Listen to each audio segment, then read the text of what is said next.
जय हिंद बच्चों, civil defence academy के ऑफिशियल यूट्यूब चैनल पे आपका स्वागत है।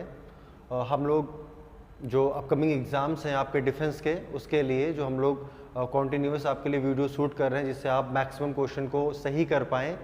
और उसके लिए इसी जो सीक्वेंस में आज का जो टॉपिक है जो मोस्ट इम्पॉर्टेंट है और बहुत इंटरेस्टिंग है, जो बच्चे पढ़ना पसंद भी करते हैं और जितने भी एग्ज़ाम कंडक्ट होते हैं वहाँ से क्वेश्चन इस टॉपिक से आने ही आने हैं। तो जो टॉपिक है वो आपके सामने है, Hindustan Republican association 1924। Hindustan Republican association 1924 ये आज का टॉपिक है जो हमें अच्छे से पढ़ना है और इस तरीके से उसको रेडी कर लेना है कि यहाँ से कोई भी क्वेश्चन बने आने वाले एग्जाम्स में तो 100% आप कॉन्फिडेंस के साथ में उसको क्रैक कर लें, उसको सही कर लें।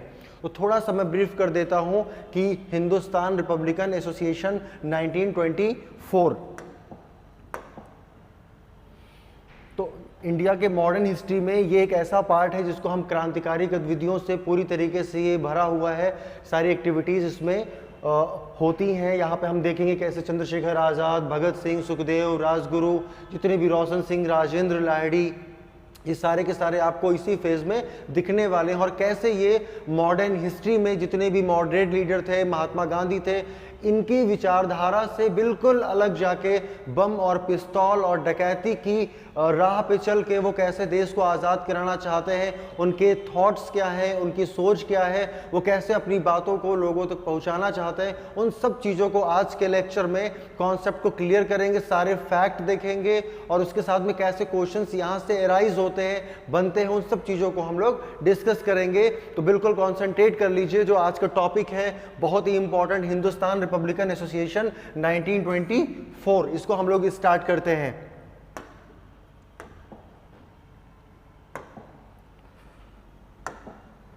ये सबसे पहले आप ये पिक्चर्स देख लीजिए ध्यान से, जो हमारे जितने भी हमारे युवा लोग हैं उन सब के आदर्श, शहीद भगत सिंह, राजगुरु, सुखदेव और भी जितने इनके मेंबर्स थे, इनके ऑर्गेनाइजेशन के, उनकी एक फ़ोटो मैं लेकर आया हूँ जिससे आप इन चीज़ों को बहुत इंटरेस्टिंग तरीके से समझ पाएँ और उसमें जाके कॉन्सेंट्रेट कर पाएँ कि कैसे इन लोगों ने हमारे देश को आज़ाद कराने के लिए कैसे अपना बलिदान दिया है, खुद को शहीद कर दिया है, अपनी जवानी को कैसे उन्होंने कुर्बान कर दिया है देश के नाम। तो ये पिक्चर्स मैं आप सिविल डिफेंस एकेडमी का ऑफिशियल यूट्यूब चैनल पे मैं उसको डिस्प्ले कर रहा हूं जिससे इन चीज़ों को आप इमेजिन कर पाए, फील कर पाए।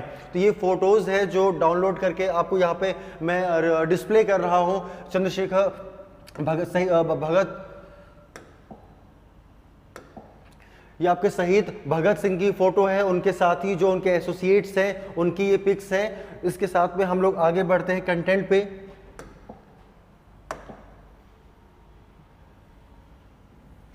गांधी जी के द्वारा जो असहयोग आंदोलन था, चौरी चौरा केस के बाद में कैसे उसको सस्पेंड कर दिया गया। जितने भी यहाँ पे जो मैंने इसके पहले आपको इमेज यहाँ पे दिखाई है, जितने भी इसमें मेंबर्स हैं, इसके पहले में, चाहे वो भगत सिंह हो, चंद्रशेखर आज़ाद हो, राजगुरु हो, सुखदेव हो, जितने भी मेंबर्स हैं जो भी एचआरए से जुड़े हुए थे, वो सारे के सारे मेंबर 1922 के असहयोग आंदोलन में महात्मा गांधी जी के लिए वो बिल्कुल दिन रात एक उनके साथ में खड़े हुए थे, नॉन वायलेंस को फॉलो कर रहे थे। लेकिन after the suspension of the non cooperation movement, उसके बाद इन लोगों ने सोचा कि अब हमें नॉन वायलेंस से आज़ादी नहीं मिलने वाली है, इसलिए उन्होंने अपना दूसरा वे चूज कर लिया और उन्होंने इसके लिए एक नए ऑर्गेनाइजेशन को एस्टैब्लिश कर दिया।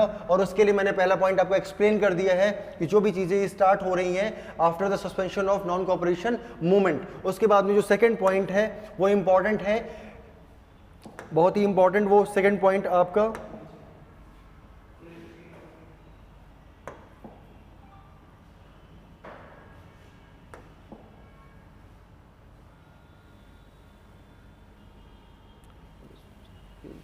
चलो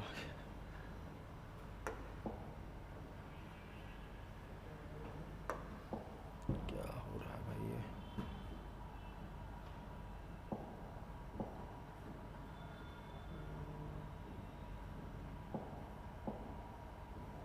अच्छा, बैक होने का ये ऑप्शन है जी, ये बैक वाला ऑप्शन है, यही था ना? ऐसे ही पढ़ाता ना, कोई दिक्कत नहीं, स्क्रीन पे लगा रहेगा।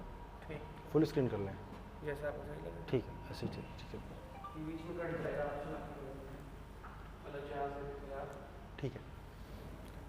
तो पहला पॉइंट हमने एक्सप्लेन कर दिया है। सेकंड पॉइंट हम स्टार्ट करते हैं जो बहुत इंपॉर्टेंट है। ये आपका point second point, HRA was a revolutionary organisation of India. Bharat का एक क्रांतिकारी संगठन है जो इस्टेब्लिश हुआ कब? 1924। ये डेट आपके लिए बहुत इंपॉर्टेंट है। जो एचआरए इस्टेब्लिश हो रहा है वो किस नेचर का एक ऑर्गेनाइजेशन है? तो रिवोल्यूशनरी ऑर्गेनाइजेशन है। कब इस्टेब्लिश हो रहा है? 1924। ये आपको याद रखना है। इन ईस्ट बंगाल, ईस्ट बंगाल का मतलब है जो वर्तमान में वेस्ट बंगाल है और बांग्लादेश है। तो बांग्लादेश का वो एरिया है जिसको उस समय हम एट दैट टाइम हम बोलते थे ईस्ट बंगाल। बाई किसके द्वारा स्थापित किया गया है? सचिंद्र नाथ सान्याल। ये बहुत इंपॉर्टेंट है क्योंकि जनरली हम जब एचएसआरए का नाम सुनते हैं तो हमें चंद्रशेखर आजाद, शहीद भगत सिंह का, सुखदेव का, राजगुरु का, इन सब का नाम याद रहता है। लेकिन जब वहाँ एग्जाम में क्वेश्चन आते हैं तो हमसे वो क्वेश्चन गलत हो जाते हैं क्योंकि हमें उनके बारे में जानकारी पूरी तरीके से नहीं रहती। इसलिए मैं आपको बता रहा हूँ कि जो ये एचआरए रिवोल्यूशनरी ऑर्गेनाइजेशन है वो कब स्टैब्लिश हो रहा है? 1924 में। कहां पे स्टैब्लिश हो रहा है? ईस्ट बंगाल में। कौन स्टैब्लिश कर रहा है? सचिंद्र नाथ सान्याल स्टैब्लिश कर रहे हैं, नरेंद्र मोहन सेन स्टैब्लिश कर रहे हैं, प्रतुल गांगुली स्टैब्लिश कर रहे हैं। इस तरीके से ये सारे लोगों ने मिलकर, जो उसमें मेन है सचिंद्र नाथ सान्याल, एचआरए के स्टैब्लिश करने में। और सबसे इंपॉर्टेंट है, क्वेश्चन आता है कि ये किसकी शाखा के रूप में, किसके रूट के रूप में सबसे पहले स्टैब्लिश हुआ था? तो ऑफ शूट ऑफ द अनुशीलन समिति के रूट के रूप में या ऑफशूट के रूप में ये स्टैब्लिश हुआ था। तो मैं एक लाइन में रिपीट कर देता हूं कि एचआरए स्टैब्लिश हुआ 1924। कहां पे स्टैब्लिश हुआ? ईस्ट बंगाल में। किसने स्टैब्लिश किया? सचिंद्र नाथ सान्याल ने। और किसकी ऑफशूट थी ये? तो अनुशीलन समिति। ये आपको याद रखना है। इसके बाद में जो सबसे इंपॉर्टेंट पॉइंट है, third important point, the constitution for the HRA was drafted by Bismil in 1923 at Allahabad. बहुत इंपॉर्टेंट है। ये कॉन्स्टिट्यूशन का मतलब है कि हर एक ऑर्गेनाइजेशन का एक अपना संविधान होता है जिसमें उसकी पॉलिसीज के बारे में लिखा होता है। और ये इंपॉर्टेंट इसलिए भी है कि जो इसका कॉन्स्टिट्यूशन है, और आगे आप इसका टाइटल देखेंगे, तो जब वहां पे ट्रायल चल रहा था भगत सिंह का, किस केस में? असेंबली बम केस में, सैंडर्स के असैसिनेशन में, तो इनका ये ड्राफ्ट वहां पे कोर्ट में एज एविडेंस पेश किया गया था कि देखिए इन्होंने पॉलिसी ही बना रखी है कि कैसे इनकी पॉलिसी विचारधारा है, कैसे देश को आज़ाद कराना चाहते हैं। तो ये बिल्कुल भी पूरी तरीके से वायलेंस वे पे ये लोग वर्क कर रहे हैं। तो इस तरीके से ये आपको याद रखना है कि जो हिंदुस्तान रिपब्लिकन एसोसिएशन का जो कॉन्स्टिट्यूशन था वो ड्राफ्ट किसने किया था? बिस्मिल जी ने किया था। कब किया था? 1923 एट इलाहाबाद। इलाहाबाद क्योंकि उस समय क्रांतिकारियों का एक हब हुआ करता था, और आज भी आप जानते हैं कि इलाहाबाद का नाम प्रयागराज हो चुका है, लेकिन जितनी भी रिवोल्यूशनरी एक्टिविटीज हैं वहीं से होती थी उस समय ब्रिटिश इंडिया में। या ये हम कह लीजिए कि 1857 का रिवोल्ट अगर आपको याद हो तो लॉर्ड कैनिंग ने आपातकालीन मुख्यालय ब्रिटिशर्स का इलाहाबाद को ही बनाया था। तो इस तरीके से बिस्मिल ने इलाहाबाद में इसका ड्राफ्ट किया। फिर जो नेक्स्ट पॉइंट है, एचआरए फॉर्म सेंटर्स, उन्होंने अपने केंद्र कहाँ स्थापित किए? तो इलाहाबाद पहले से आप जान रहे हैं, आगरा, कानपुर, वाराणसी, लखनऊ, शाहजहांपुर, सहारनपुर, और साउथ इंडिया में मद्रास। इस तरीके से बहुत सारी जगह पे उन्होंने अपने सेंटर्स इस्टेब्लिश किए जहां पे वो लोग उनसे कनेक्ट होते थे, उनकी पॉलिसीज को समझते थे, वो अपने थॉट को लोगों तक पहुंचाते थे। फिर नेक्स्ट पॉइंट जो है मेंबर्स, इनके मेंबर्स कौन से? एचआरए और एसएचआरए के जो मेंबर्स हैं वो टोटल मैंने कंबाइन कर दिए हैं। तो भगत सिंह, चंद्रशेखर आजाद, सुखदेव, राम प्रसाद बिस्मिल, रोशन सिंह, अशफाक उल्लाह खां, राजेंद्र लाहिड़ी, ये सारे के सारे क्या है? इनके जो कोर मेंबर हैं, किसके? हिंदुस्तान रिपब्लिकन एसोसिएशन के ये सब कोर मेंबर हैं। तो ये आपके लिए इंपॉर्टेंट है। अगर आप इसको चाहते हैं तो इसका स्क्रीनशॉट भी आप ले सकते हैं, या फिर आपने नोट कर लिया हो तो वेरी गुड है, आप पॉज करके इसको नोट भी कर सकते हैं वीडियोस को। और इसके बाद में जो नेक्स्ट आपका पॉइंट है 6 नंबर पे आपको देखना है,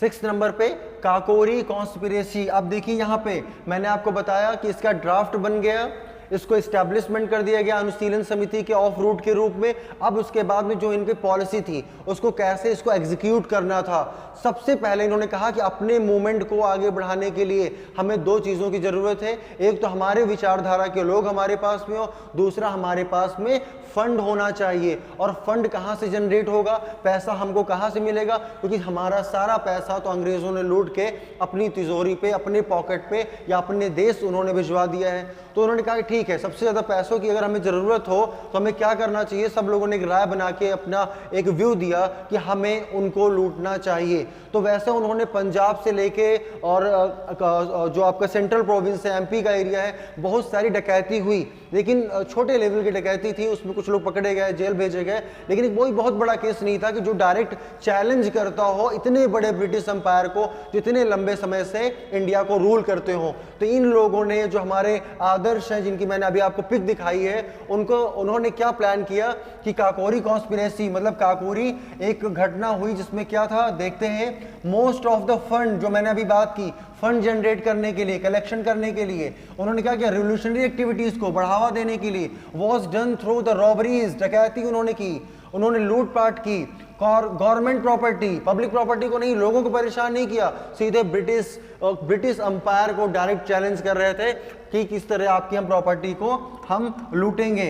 इन द लाइन विथ, इसी लाइन में, the same Kakori train robbery, उन्होंने पूरी की पूरी ट्रेन क्या कर ली, लूट ली, पूरी की पूरी ट्रेन। उनको पता था कि ये ट्रेन यहाँ से सहारनपुर से चल के लखनऊ जाने वाली है और इसमें सारा पैसा गवर्नमेंट का है, और उन्होंने बिल्कुल फुल प्लान तरीके से, बिना किसी कैजुअलिटीज के, एक सिविलियन की डेथ हुई थी, बिना किसी प्रॉब्लम के उन्होंने पूरी की पूरी ट्रेन क्या कर ली, लूट ली। कहाँ पे, नियर काकोरी, कहाँ पड़ता है, लखनऊ में। Was done in 1925। ये डेट आपकी इंपॉर्टेंट है।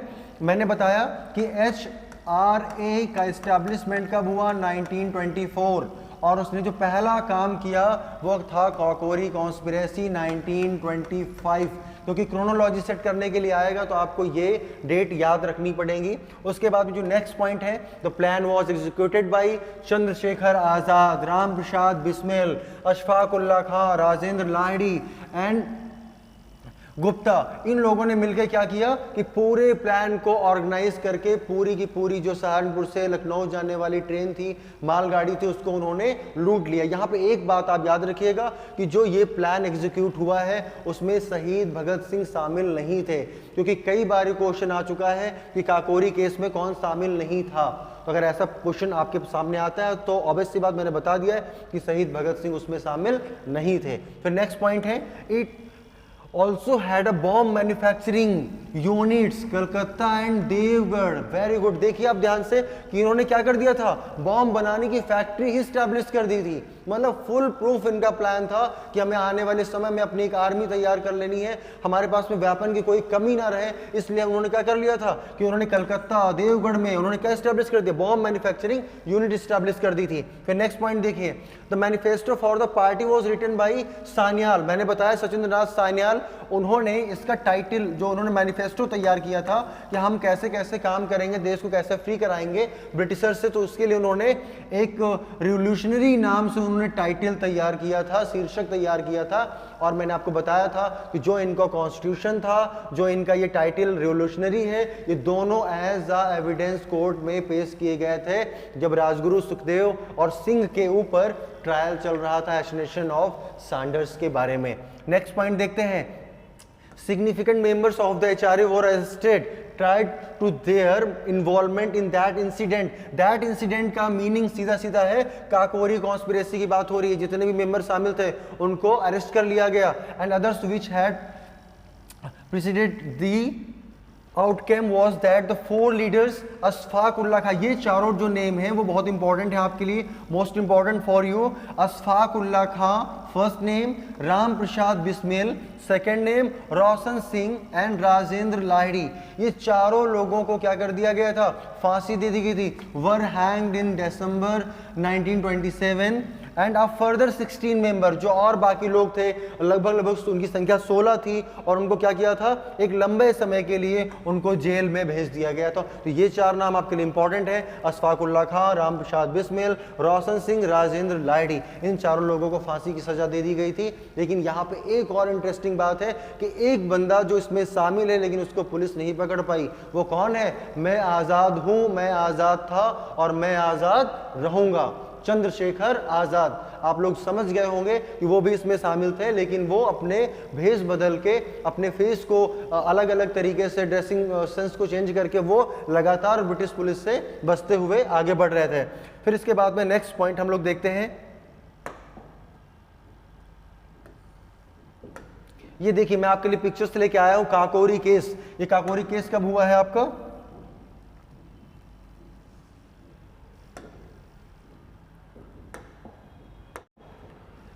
काकोरी केस आपका हुआ है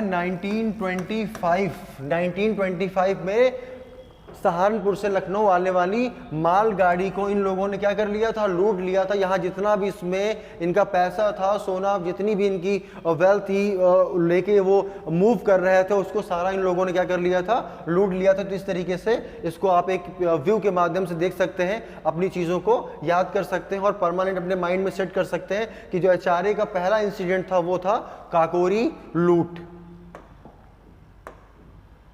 फिर उसके बाद में ये एक इंपॉर्टेंट पॉइंट है, जब इसके जो भी मेंबर थे, मेन मेंबर जिन्होंने स्टैब्लिश किया था किसको, हिंदुस्तान रिपब्लिकन एसोसिएशन इन 1924, उन्होंने क्या किया, जब वो लोग अरेस्ट हो गए और इस पे कार्रवाई होने लगी, इसको बैन किया जाने लगा, और लोगों ने भी, देखिए भारत के लोगों ने क्या किया, यहाँ के जो भी लोग थे उन्होंने कहा कि जितने भी लीडर्स हैं ना, वो क्या है, ये थोड़ा सा क्राइम, मतलब आतंकवादी गतिविधियों में शामिल है, लूट करते हैं, डकैती करते हैं, ट्रेन को ही लूट लेते हैं। और सबसे बड़ी जो बात थी कि ब्रिटिशर्स को एक बिल्कुल उनके एक स्लैब था चेहरे पे, कितने बड़े अंपायर को कुछ यूथ ने एक ऑर्गेनाइजेशन बना के पूरे ट्रेन को लूट लिया। तो बिल्कुल डे बाय डे, मतलब दिन रात वो इन सब मेंबर्स को ढूंढ रहे थे। और आपने देखा भी कि जितने भी वो मेन मेंबर थे उनको फांसी की सजा दे दी गई, बाकी को लंबी सजाएं दे दी गई। उसके बाद में लेकिन लोगों को सपोर्ट नहीं मिल रहा था, जैसा कि जानते हैं हम सभी लोग कि लोग चाहते चंद्रशेखर आजाद, भगत सिंह, राजगुरु, सुखदेव, राजेंद्र, रोशन, सारे लोगों का जन्म हो, लेकिन अपने घर में नहीं, पड़ोसी के घर में, क्योंकि वो चाहते हैं कि जब वो ऐसी एक्टिविटीज में काम करेंगे तो देश आज़ाद होगा और फायदा हमें मिलेगा। लेकिन वो उस समय उस ट्रायल को नहीं फेस करना चाहते हैं, जो पुलिस उनसे इंक्वायरी के लिए उनके वहां जाती है। तो इन लोगों ने क्या किया, इसको चेंज कर दिया, सीधे नाम इन्होंने, HRA was a later reorganised as the Hindustan Socialist. ये वर्ड जो बेटा वेरी वेरी वेरी इंपॉर्टेंट है, वेरी इंपॉर्टेंट। कैसे, पहले हमने देखा कि हिंदुस्तान रिपब्लिकन एसोसिएशन या आर्मी था, उसमें इन्होंने एक वर्ड यूज कर दिया सोशलिस्ट। इसका हिंदी में मतलब होता है समाजवादी।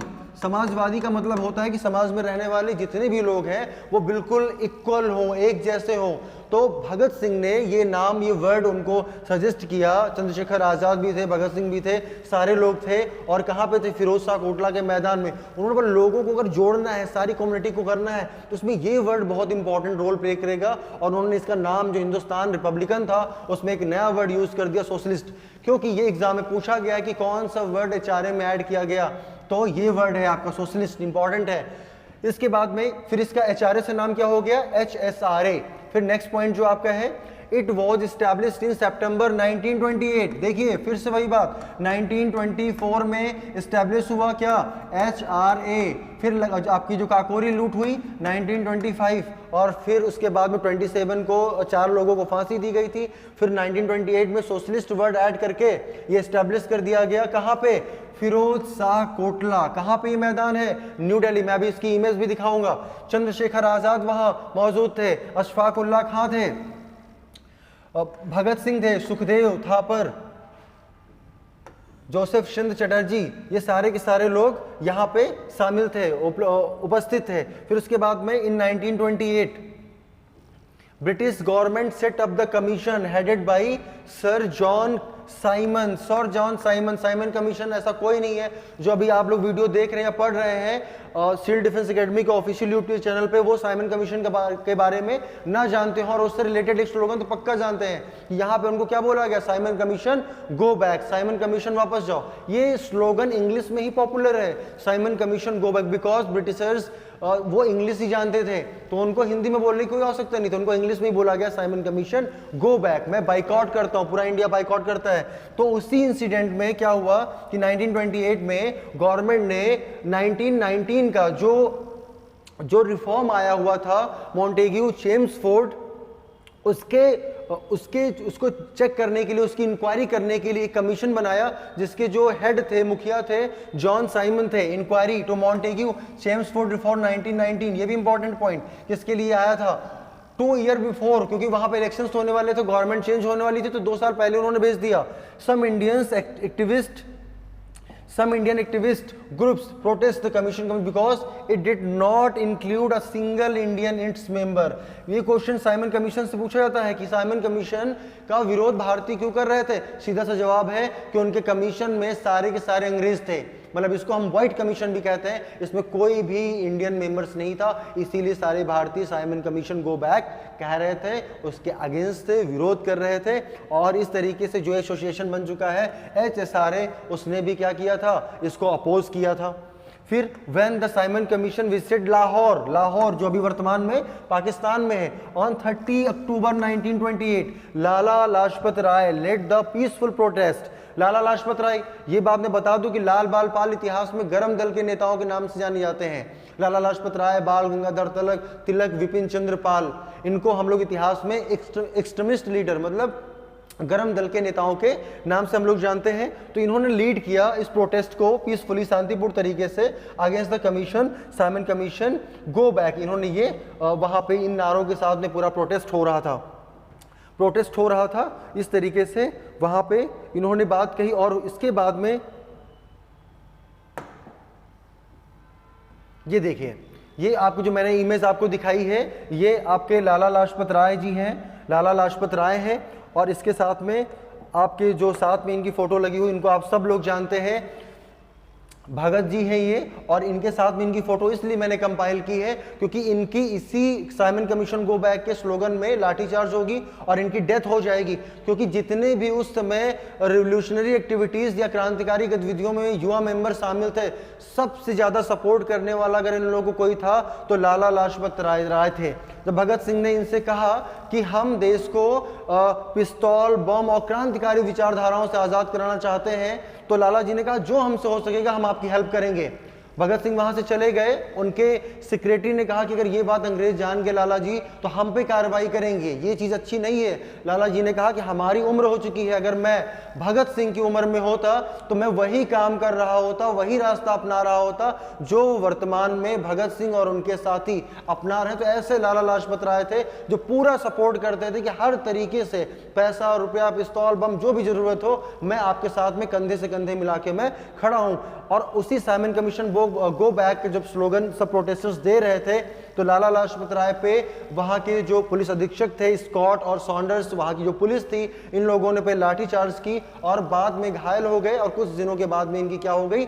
डेथ हो गई। और इन्हीं का बदला लेने के लिए भगत सिंह ने सैंडर्स की हत्या की थी। तो ये इमेज आप देख लीजिए, ये जो सेकंड इसमें इमेज लगी हुई है, ये है फिरोज शाह कोटला, जहां मैंने आपको बताया था कि 1928 में HRA में एक वर्ड, सोशलिस्ट वर्ड ऐड करके Hindustan socialist Republican association establish किया गया था। ये उसी समय की पिक है जहां सारे लोग एक साथ होके इन्होंने इसमें सोशलिस्ट वर्ड को ऐड किया था।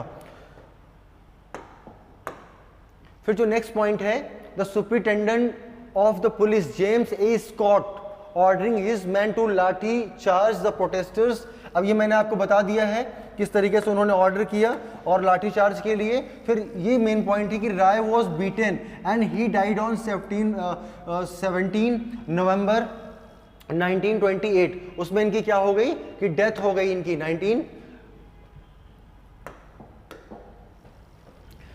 नवंबर 1928 को लाला जी की क्या हो गई? इसमें डेथ हो गई लाठी चार्ज में। अब लाला जी की डेथ होना जितने भी क्रांतिकारी गतिविधियों में शामिल लोग थे उनके लिए एक पुत्र से पिता का साया छिन जाने जैसा एक इंसिडेंट था। और इन लोगों ने ओथ ली कि हम इसका बदला लेंगे, मतलब खून का बदला खून। कोई प्रोटेस्ट नहीं, कोई वार्निंग नहीं, कोई धमकी नहीं, सीधा उन्होंने हत्या की है और हम भी हत्या करेंगे, सीधी सी बात है। उसके बाद में भगत सिंह वो टेक द रिवेंज, उन्होंने रिवेंज की बात की, and join the other revolutionaries, Shivaram Rajguru, Gopal Sukhdev Thapar, इस तरीके से इन लोगों ने, चंद्रशेखर आजाद, इन लोगों ने अपना ऑर्गेनाइज किया और प्लॉटिंग की बिल्कुल बेहतरीन तरीके से कि कहीं कोई चांस नहीं था उनके बचने का। फिर देखिए 17 point, in a plot to kill Scott. Scott क्या थे? वहां के पुलिस अधीक्षक थे, सुपरिटेंडेंट ऑफ पुलिस थे, कहा कि लाहौर के, क्योंकि उन्होंने ही ऑर्डर दिया था कि स्कॉट को मारने के लिए पूरा प्लॉट कर दिया।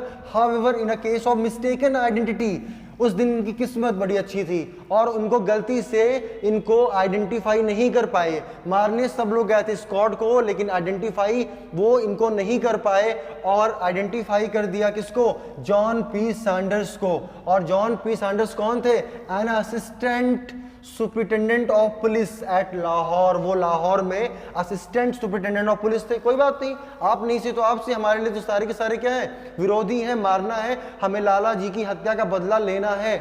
और कॉन्फिडेंस इनका देखिए, कॉन्फिडेंस कैसा था? ऐसा कॉन्फिडेंस स्टूडेंट्स का होना चाहिए कि पहले से ही उन्होंने पोस्टर्स पे लिख दिया था कि स्कॉट को गोली मारकर मैंने हत्या कर दी, लाला जी का बदला ले लिया। मतलब एग्जाम का रिजल्ट आया हो चाहे ना आया हो, आज 12 बजे रिजल्ट आएगा, 10 बजे से हम लोग क्या कर रहे हैं? पार्टी ऑर्गेनाइज कर रहे हैं कि 12 बजे मेरा सिलेक्शन होना तय है। ये कॉन्फिडेंस था भगत का, आजाद का, सुखदेव का, राजगुरु का, इन सब जो हमारे आदर्श है, इनका ही कॉन्फिडेंस था कि पहले से ही सारे के सारे पोस्टर तैयार थे कि उधर हम गोली मारेंगे, बाकी जो लोग यहाँ पे सारे पूरे आसपास के एरिया में पोस्टर लगा देंगे। पोस्टर लगाने की जरूरत क्या थी? ओपन चैलेंज, कि हम डरने वाले नहीं हैं, आप अगर एक को मारेंगे तो हम 2 को मारेंगे। और ये चाहते तो उनके घर पे भी मार सकते थे, पुलिस स्टेशन के बाहर ही मारेंगे जहां आपकी पूरी की पूरी फोर्स है। तो मतलब ये बताना चाहते थे पूरे देश को कि हम डरने वालों में से नहीं हैं, ओपन मारेंगे, आपके घर में घुस के मारेंगे। और इसी क्रम में इन्होंने क्या किया? पी सैंडर्स को गोली मार दी। He was shot by Rajguru and Singh, दोनों लोगों ने इनको गोली मार दी while leaving the district police headquarter in Lahore 17 December 1928। वो वहां से निकल रहे थे, उनको गोली मार के इनकी हत्या कर दी 17 दिसंबर। एक चीज देखिए, ये डेट 17 नवंबर, ये 17 दिसंबर कहा था कि 1 महीने के अंदर इनको गोली मारकर हम लाला जी की हत्या का बदला ले लेंगे, और उन्होंने करके दिखा दिया बिल्कुल अपने टाइम पे। फिर नेक्स्ट पॉइंट, चनन सिंह, ये भारतीय थे, इनको वार्न किया किसने? मैं आजाद हूं, मैं आजाद था और रहूंगा, चंद्रशेखर आजाद ने, कि आप मेरे देश के, मैं आप पे गोली नहीं चलाना चाहता हूं। बट नहीं, वो नहीं माने, वो वफादार थे किसके? अंग्रेजों के। बोले ठीक है आ जाओ बेटा। हेड कांस्टेबल थे, चेजिंग कर रहे थे, पीछा कर रहे थे, मतलब अच्छे खासे वो निकल रहे थे, जाने दो भाई, वो मार रहे हैं, वो स्किल्ड भाई आजाद। भाई ठीक है, अब नहीं मान रहे हैं, चलो ठीक है, तुमको भी जाना है सैंडर्स के साथ में, तो मैं क्या कर सकता हूं? जाइए, आपकी चॉइस है। 19 Hindustan socialist Republican association was the bombing. अब यहां पे क्या हुआ, थोड़ा सा 1 मिनट आप देख लीजिए कि यहां पे इन लोगों ने मारा, लेकिन इनको कोई आइडेंटिफाई नहीं कर पाया।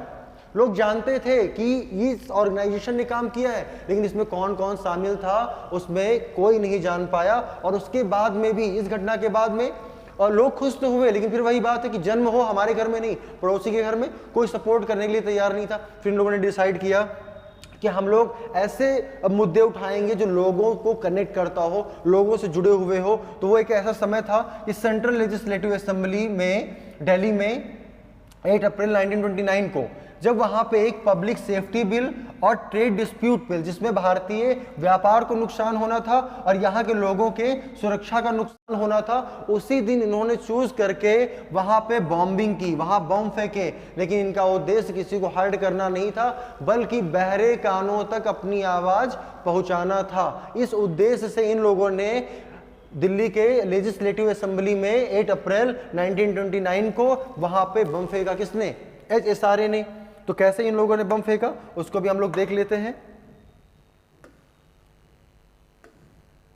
ये देखिए उस समय की news, reds bomb Indian legislature, ये उस समय का न्यूज़पेपर है जहां पे आपको फोटोज दिख रही हैं। Blast following sharp parliamentary crisis cause injury to many.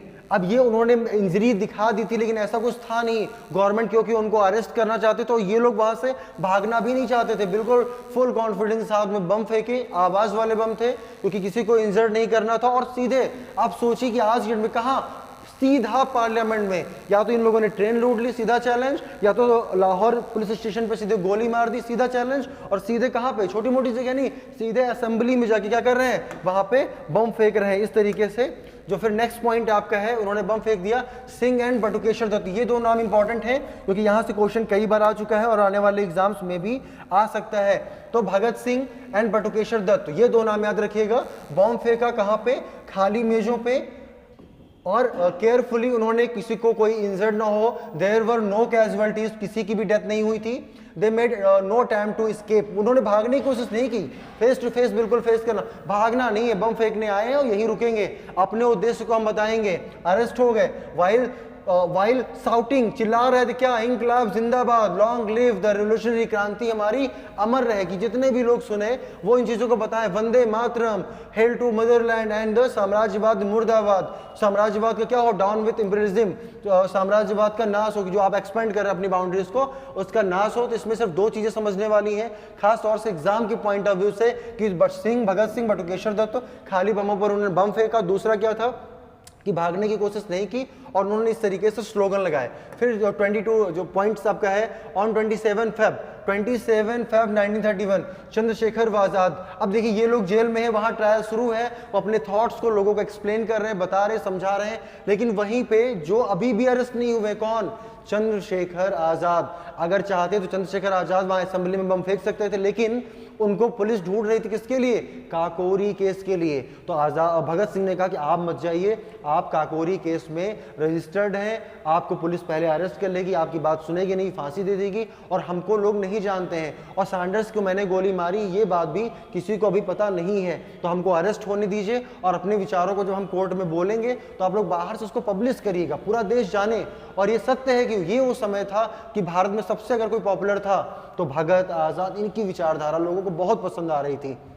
लेकिन उसी क्रम में क्या हुआ कि 1931 को 27 फेब को एक बहुत मतलब ब्लैक डे तरीके से एक बहुत घटना हुई, जब Chandrashekhar Azad was shot himself, खुद को गोली मार ली उन्होंने इन द हेड, अपने सर में, during gun fight with Allahabad police. Allahabad police का मतलब है उस समय जो ब्रिटिश पुलिस थी इलाहाबाद में, उससे इनकी फाइट हुई, गन फाइट हुई, और उन्होंने जब लास्ट बुलेट बची, आप लोग जानते हैं कि किस तरह उन्होंने अपने सर में गोली मार ली, और फिर वही बात कि मैं आज़ाद था, आज़ाद हूँ और आज़ाद रहूँगा। और ये फेमस इंसिडेंट है जो सभी जानते हैं। और ये इंसिडेंट हुआ कहाँ था? Alfred Park Allahabad, Alfred Park Allahabad. फिर जो नेक्स्ट पॉइंट है, on 15 April 1929 police raided the HRS bomb factory, उनके बम फैक्ट्री पर रेड किया लाहौर में, और वहां से किशोरी लाल, सुखदेव, जयगोपाल, इन लोगों को क्या कर लिया? अरेस्ट कर लिया। फिर नेक्स्ट पॉइंट है असेंबली बॉम्ब केस, असेंबली में जो बम फेंका था उसके लिए, सैंडर्स की जो हत्या हुई थी उसके लिए क्या हुआ? भगत सिंह, सुखदेव, राजगुरु को फांसी की सजा दे दी गई। आज भी हम लोग इसको एक बहुत ही दुख के साथ में इसको हम लोग मनाते हैं, और हमारे लिए बहुत एक क्षति का था उस समय भी, देश के लिए एक नुकसान की बात थी कि 23 मार्च 1931 का दिन हर युवा के जहन में होता है, जिस दिन हमारे 3 आदर्श भगत सिंह, सुखदेव, राजगुरु को फांसी के फंदे पे लटका दिया गया, उनकी डेथ हो गई, और उनके जो एक्शंस थे सैंडर्स और इस केस में उनको फांसी दी गई। यहाँ पे एक बात याद रखनी है कि सैंडर्स किस केस में उनको फांसी गई थी? सैंडर्स के मर्डर केस में उनको फांसी दी गई थी। रेड कहाँ हुआ था? लाहौर पे हुआ था, और ये एल्फ्रेड पार्क वाली जो स्टोरी है वो गन फाइट हुई थी, उनको वो अरेस्ट नहीं कर पाए थे। तो इस तरीके से ये पूरा का पूरा जो मैंने इंसिडेंट आपको बताया है, ये पूरा HRA और SHRA की पूरी घटनाक्रम है। इसको अच्छे से आपने समझ लिया है, पढ़ लीजिए, पॉज करके नोट्स डेवलप कर लीजिए। क्वेश्चन अगर आएगा तो इससे बाहर क्वेश्चन आने वाला बिल्कुल नहीं है। अब देखिए इसकी मैं कुछ आपको इमेजेस दिखाता हूँ। 23 मार्च, ये देखिए 3 हमारे भगत सिंह, आपके शिवराम, राजगुरु, सुखदेव, इस तरीके से तीनों थे जिनको 23 मार्च को 1931 को इनको फांसी दे दी गई थी। तो इनको तो बस प्रणाम करने का, जितने भी इनको नमस्कार प्रणाम कहें उतना ही कम है। इस तरीके से इन्होंने हमारे देश के लिए, और ये देखिए शहीद चंद्रशेखर आजाद पार्क, जो उस समय 27 फेब की जो मैंने घटना आपको बताई है, जो एल्फ्रेड पार्क इलाहाबाद में था, बाद में इंडियन गवर्नमेंट ने उसको चेंज करके क्या कर दिया? हमारे शहीद के नाम पे उसको इस्टेब्लिश कर दिया, और क्या उसका नाम हो गया? शहीद चंद्रशेखर आजाद पार्क। कभी भी आप इलाहाबाद जाइएगा तो यहाँ पे जरूर जाइएगा, यहाँ पे आपको बिल्कुल कॉन्फिडेंस फील होगा, गर्व फील होगा, और अपने इतिहास को जानेंगे, और आपके अंदर अपने ही जो ब्लड सर्कुलेशन है ना वो अपने आप इंक्रीज हो जाएगा जब यहाँ की कहानियाँ आप देखेंगे, किस तरीके से यहाँ गन फाइट हुई थी और कैसे आज़ाद ने अपने सर में गोली मार ली थी। उसके साथ में ये देखिए, ये हमारे हीरोज़ हैं, ऐसे सारे हीरोज़ हूँ अटेंड मेट्रोन आउटसाइड जेल के बाहर। ये पर्सनालिटी आप देखिए, मैं इसके बारे में आपको एक्सप्लेन करता हूँ, इसीलिए मैं इन चीज़ों को मैं साथ में डिस्प्ले में कर रहा हूँ। भगवती चरण वोहरा, बहुत बार क्वेश्चन पूछा गया है कि इनकी एक बुक थी, बहुत फेमस बुक थी। ये ऐसे लोग थे कि पूरा देश बम बनाना जान जाए तो उसके लिए उन्होंने किताब ही लिख दी सीधे। किताब का नाम क्या था? Bomb, author of philosophy of the bomb. Philosophy of the bomb को इन्होंने भगवती चरण वोहरा ने लिख दिया कि हर युवा पढ़े, हर घर में बम बने, और उन बम का प्रयोग कहाँ करना है? सीधी सी बात थी, अंग्रेज हमारे दुश्मन, उनके घरों में फेंकना है, डकैती करनी है, लूट करनी है। मतलब कुल मिला के ये जो इनकी इंस्टेंट विचारधारा थी, वो देश को किसी भी कॉस्ट पे फ्री कराना है। किससे? अंग्रेजों से हमें फ्री कराना है। बाकी इनको आप जानते हैं, चंद्रशेखर आज़ाद, इनके बारे में मैंने आपको एक्सप्लेन कर दिया है सारी चीज़ें चंद्रशेखर आज़ाद के बारे में।